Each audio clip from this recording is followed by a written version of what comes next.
Hola a todos. Ahora vamos a revisar un tipo de movimientos muy particulares en los recién nacidos que hemos denominado movimientos complejos. La primera pregunta es, ¿por qué se mueven los bebés? Aquí podemos ver un bebé prematuro que se acerca a las 34 semanas, que mientras lo observamos nos muestra una serie de movimientos de los brazos, de las piernas, del cuello, abre y cierra las manos, flexiona las piernas. Y esto parece ser continuo. Para los que tenemos un poquito más de experiencia, podemos decir que estos movimientos, este patrón de movimientos, es normal y expresa una maduración progresiva del sistema nervioso en este paciente. No tenemos que tener mucha experiencia para reconocer un bebé que no se mueve normalmente. Este es un bebé que aparenta ser más rígido, que no flexiona las rodillas ni los codos, que tiene las manos cerradas y una variabilidad de movimientos muy pobre. Es decir, cuando tenemos un niño con una lesión cerebral, podríamos sospechar que algo está mal si su patrón de movimientos no es normal. Existen una serie de grupos neuronales que pueden ser capaces de generar actividad motora de forma rítmica, de forma automática. No requieren ningún tipo de estímulo sensorial externo, ningún desencadenante para empezar su actividad. Y tampoco requieren que la corteza cerebral regule esta actividad. Es un poco el funcionamiento, si lo queremos comprender, como si fuera el del nodo sinusal, el que nos da la actividad cardíaca rítmica. Es decir, esta actividad en el cerebro sería una actividad automática y a la vez autónoma. No solamente los seres humanos, sino muchas especies animales tienen la capacidad de generar movimiento desde el primer momento de su nacimiento, incluso desde la vida fetal. Esto les permite respirar, deglutir, succionar, mover los ojos en forma coordinada. También existen centros generadores de patrones de movimiento en la médula espinal, lo que permite el movimiento coordinado y alterno de las extremidades y les permite movilizarse. Esto también existe en el recién nacido y le permite al bebé hacer esta actividad desde la vida fetal y en los primeros días de vida. Poco a poco el movimiento se va controlando el inicio y el fin, se va iniciando para perseguir cierta actividad, por ejemplo, para conseguir alimento. Y luego, conforme se va modulando de una forma más compleja en los ganglios basales y finalmente en la corteza, podemos alcanzar el completo control voluntario y fino del movimiento.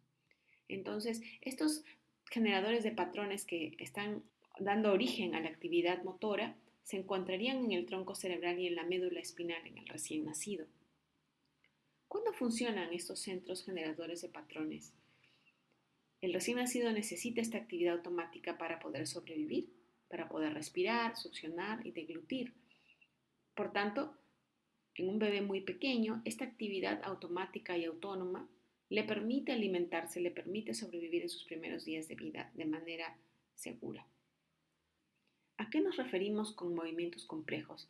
En la literatura se describen estos movimientos como parte del repertorio de niños que no se mueven normalmente, es decir, los movimientos complejos no van a ser normales, van a ser movimientos generados en estos centros de actividad motora, pero no de forma normal, porque van a ser patrones muy repetitivos y generalmente reconocibles de movimiento. No nos vamos a confundir y hablar de los tremores o los movimientos generados cuando examinamos los reflejos o tampoco por los propios reflejos primitivos como la succión o el moro o la prensión. Estos no son movimientos complejos. Quizás viendo algunos videos podamos comprenderlo mejor. Aquí, por ejemplo, les mostramos un recién nacido con encefalopatía aguda que tiene unos movimientos muy particulares de los brazos. Podemos usar términos que conocemos para poder simular este movimiento, como braceo o pedaleo, que es lo que empleamos aquí. A veces también podemos decir que están como si estuvieran boxeando, ¿no? O en una bicicleta. ¿Por qué podemos hacer esto? Porque el movimiento simula estos tipos de patrones repetitivos, pero que de ninguna manera son normales. Decíamos que estos movimientos repetitivos ocurren porque se activan estos centros de patrones de movimiento en el tronco cerebral y producen esta actividad que simula la locomoción. Y por eso Una de las teorías principales cuando hablamos de movimientos complejos es que aparecen cuando el niño está sufriendo algún tipo de alteración en la integridad del control de movimiento que hemos visto inicialmente en el eje que va desde la médula, el tronco hacia el hipotálamo y la corteza. Por ejemplo, vamos a ver este primer paciente que tiene un movimiento bastante coordinado de pedaleo y braceo en las extremidades superiores e inferiores. Este es un bebé con un diagnóstico de una leucinosis, una enfermedad de la orina con olor a jarabe de arce, en la que típicamente se han descrito estos movimientos que parecen tan coordinados, intercalados, de extensión y flexión de las extremidades.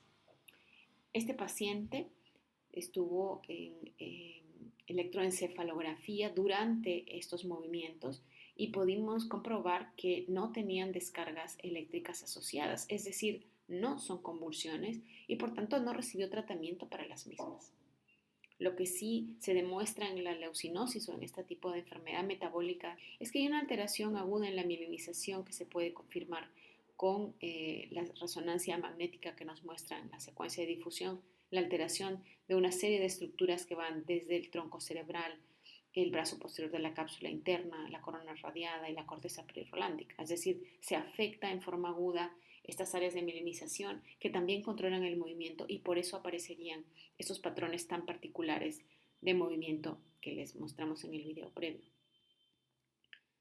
En la literatura hay algunos otros ejemplos interesantes que hemos traído para completar estas observaciones. Este es un reporte del año 2019 de un bebé que tiene unos movimientos como de pedaleo. Está en este momento también en el video electroencefalograma para intentar confirmar si estos movimientos tan intensos, tan repetitivos de la pierna son crisis. Y el electroencefalograma no los muestra como tales. Este niño, según el reporte, tenía 2 días de vida y presentó 5 movimientos antes de entrar al electro y 6 movimientos durante la observación en el electroencefalograma y en ningún caso hubo cambios electrográficos coincidentes con convulsiones. Por tanto, no recibió tratamiento. Y cuando se le realizó la resonancia magnética, lo que se encontró fue un infarto venoso profundo que afectaba el área de la corona radiada del lado izquierdo, comprometía también parte de la cápsula interna de ese lado y parte de la parte posterior del núcleo caudado de este lado, del lado izquierdo. Entonces, los autores que publican este caso nos muestran que hay algunas lesiones producidas en estas áreas pueden producir este movimiento que correlaciona con el compromiso de la pierna derecha que hemos visto en el video y no se trata necesariamente de convulsiones. Tenemos otro ejemplo más, esta es una publicación del año 2016 que nos muestra el movimiento de los brazos, ¿no? Vemos como un braceo muy particular en este bebé que tiene 30 horas de vida y que súbitamente presenta también estos movimientos complejos de brazos y piernas, pero sobre todo de las extremidades superiores. En este caso, el electroencefalograma mostró descargas frontales y por tanto este paciente sí requirió medicación anticonvulsivante. Esto nos muestra entonces que los movimientos no siempre son crisis y que el control con electroencefalografía es muy importante para evitar el abuso o el uso innecesario de medicación anticrisis. Si encontramos una correlación de los movimientos con un electroencefalograma patológico, entonces tendríamos que clasificar estos movimientos según la nueva clasificación que nos propone la ILAE como automatismos, ¿no? Como crisis motoras de automatismos. Esto para usar la terminología recomendada y para confirmar lo que el algoritmo de diagnóstico nos dice, que cuando tenemos una sospecha clínica debemos confirmar el correlato electroencefalográfico y clasificar los fenómenos motores según la terminología que la ILAE nos ofrece ahora. Entonces, ¿en qué patologías podemos encontrar movimientos complejos? Podemos verlos en pacientes con encefalopatía hipóxico-isquémica, podemos verlos en niños con infartos cerebrales, con errores innatos de metabolismo. En algunos casos se han descrito, por ejemplo, en las leucinosis o en las acidurias orgánicas. También hay reportes de casos con movimientos complejos como resultado de efecto de medicación. Hay reportes del uso de midazolam, por ejemplo, que sabemos que también puede inducir la aparición de mioclonías y por supuesto también se pueden manifestar como crisis epilépticas. Entonces, ¿qué pacientes pueden presentar movimientos complejos? Recordemos que estos movimientos complejos van a aparecer siempre en pacientes que tengan alguna patología neurológica. Entre la lista de posibilidades se encuentra la encefalopatía hipóxico-isquémica, los infartos cerebrales, los errores innatos de metabolismo, particularmente en algunas aminoacidopatías como la leucinosis, en aciduras orgánicas. También se puede encontrar como efecto de medicación, especialmente con midazolam. Recordemos que esta droga también puede producir mioclonía y finalmente también pueden ser la expresión de crisis epilépticas. Esto significa que para el estudio de los movimientos complejos, sea cual sea la condición del paciente, requerimos necesariamente hacer una resonancia magnética cerebral y realizar electroencefalografía. Terminamos recordando que los centros generadores de patrones de movimiento se encuentran en el tronco cerebral y en la médula. Hemos visto varios videos de movimientos complejos que simulan actividades complejas y son muy repetitivos y que hasta el momento podemos afirmar que no se ven en bebés normales, por lo tanto deberíamos buscar la causa que los origina. No siempre van a representar convulsiones y por esto el estudio con electroencefalografía es importante. Y entre las causas múltiples que hemos visto se incluyen los errores de metabolismo, la encefalopatía hipóxico-isquémica y lesiones específicas como infartos cerebrales. Es importante determinar cuál es la causa del movimiento complejo para poder hablar de un pronóstico posterior.